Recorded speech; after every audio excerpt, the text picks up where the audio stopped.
My name is Fred Di Blasio. I'm the Chief Marketing Officer for Invidi Technologies.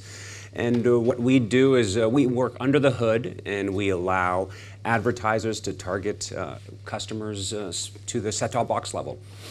And that's what we do. And your key market is the US at the moment? At the moment, our key market is certainly the US, and we are expanding globally and aggressively, and we're keeping most of those plans under wraps for appropriate reasons. Sorry, Andy.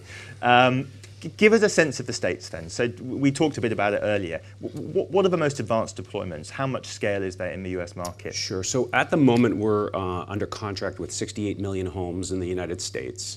So all the usual suspects, the AT&T, the former DirecTV, Dish, Verizon, Frontier, as well as Comcast. So all of the big players are our customers, and there are varying stages of deployments. I think one of the best metrics I like to point out is Mike White, before DirecTV was sort of absorbed by the larger AT&T.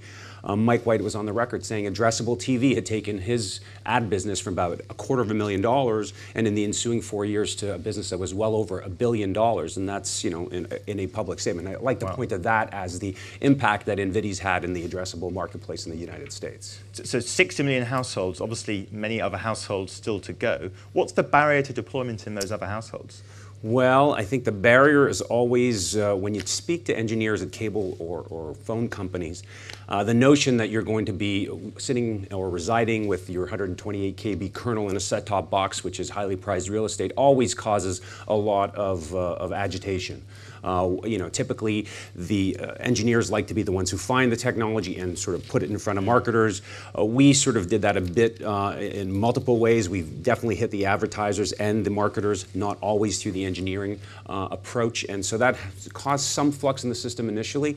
But now we've become sort of the AC Delco, if you will, of addressable advertising, and the path is a lot easier. In Canada, it's you know, we've had our challenges there. I'm a good old Canadian boy from Montreal, and my God, I think other markets move much more quickly than Canada, which is always leaves me astonished. But you know, we've had a trial there. We're moving to phase 2 of a trial there with Global, the second largest national broadcaster, and we're excited by the prospects that brings.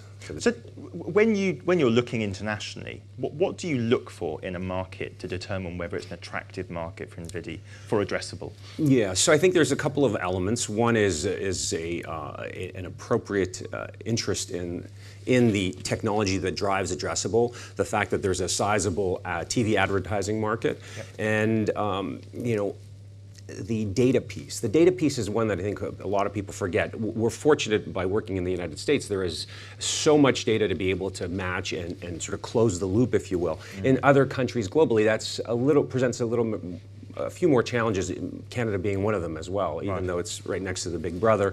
There's a dearth relative to the US. So that's always, those are the 3 big challenges. So given those characteristics, can you give us a sense of which markets, you know, where's poised for takeoff with addressable globally? Which big territories do you think? Well, I think Canada should be at the top of the list for obvious reasons.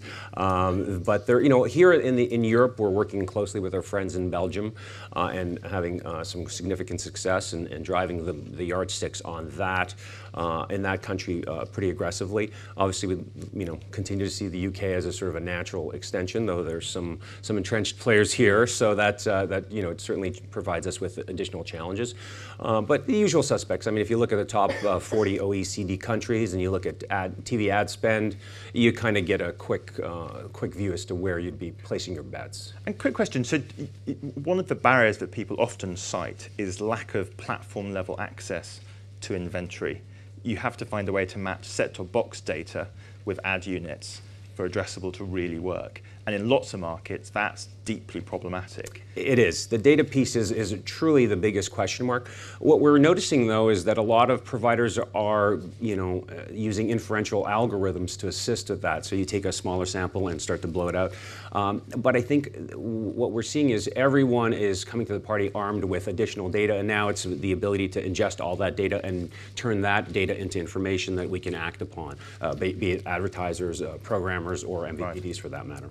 Do you see sort of data partnerships or data brokerages, helping platforms and broadcasters work more closely together as something key for the TV market going forwards? I think in certain jurisdictions for sure, and other ones where there is no dearth of data, that's not quite as necessary. But we're definitely seeing that proceed in certain markets where we're entering.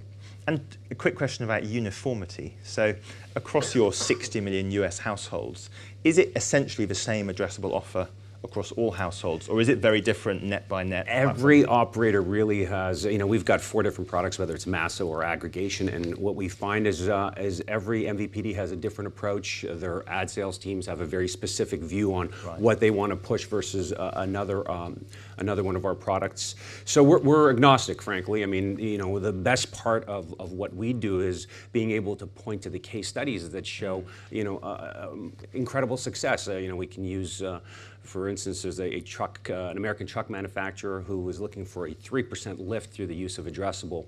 When we did the full analysis on it, the brand lift alone was about 6%. You looked at the truck lift overall, not the specific model that they advertised, but just the truck lift itself was 21%. And recall the hurdle rate was 3%. And then the actual product itself was a 26% lift. So the best part of what we do is that everybody wins. The viewer is delighted because they have content that they're actually interested in. Programmer, has the opportunity, because the cash-on-cash returns can be much more significant, to perhaps reduce the ad load. In the US it's 16 minutes, so there's quite a bit of ads, especially when you compare it to what you experience here in the UK, having lived here for 3.5 years. It's horrific. It's not good. It's not a delight the customer when you've got 60 minutes worth of ads. And of course the advertisers are happy because they hit the right people, they get the right eyeballs, and that delights everyone in the whole program. So it's a good thing. And just to check, do you think that lack of uniformity in some territories or geographies is potentially a problem? I mean, you will often talk to agencies who say, we want to be able to buy with the same metrics across every different video platform. We want an easy, quick way to spend £50 million targeting X, Y, and Z. It's a nightmare when everyone's doing something slightly different. Yeah, I think, I'll go back to our case studies. The power is so obvious that people are prepared to take, address the nuances and say, we understand that there's a few of these nuances, and because we're going to be so successful in the marketplace using this technology, you get a big buy on some other sticky potential issues. Okay. So looking forwards then, the next 2, 3, 4 years, what do you see as the really big developments in addressable TV? If you look at, say, the UK, well, let me take you back into the U.S. for a moment, if that's okay. Even though, what I'm hearing out of the production houses in L.A. in particular is the advent and the amount of support that embedded advertising is having, and so it'll be interesting to see how your typical advertisers play in the embedded scenario versus the typical 30-second spot that we've grown accustomed to, and how that's going to, you've got the episodic capabilities of addressable. I think we're going to start to see a lot more of that taking place. So you want 30 impressions over the course of an 8 weeks.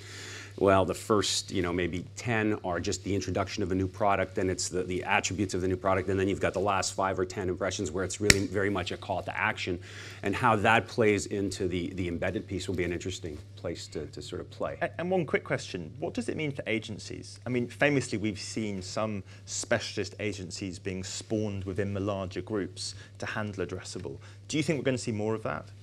I think for a good little while yet. I mean, it's, I was talking to a Canadian CMO, and he said it's just a matter of time until addressable advertising is just called advertising. Right. And I thought that sort of summed it up. It's just a matter of when that inflection point takes place, but it will occur, is sort of my 2 cents. 2020, what proportion of US households will offer some sort of addressable capability? Well, I sure hope it's north of 90%. And is that realistic, do you think we can get there? I think you're probably closer to, in the 75 to 90 range is probably where it's going to be. I think there's a pretty strong movement afoot across the board with deployments. I think the closing of the Time Warner acquisition by Charter will hasten that movement, and I think a lot of that percentage lies specifically with what Charter decides to do. So billions and billions of dollars of ad spend heading towards the addressable market. Absolutely.